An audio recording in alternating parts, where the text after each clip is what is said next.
طسم.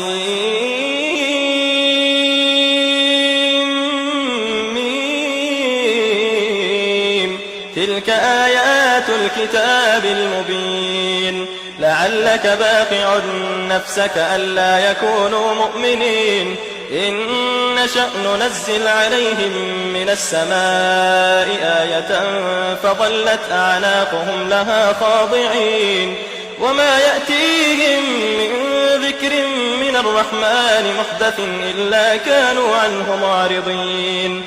فقد كذبوا فسيأتيهم أنباء ما كانوا به يستهزئون.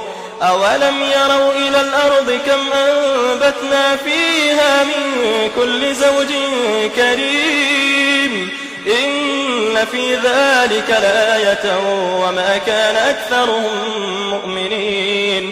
وإن ربك لهو العزيز الرحيم.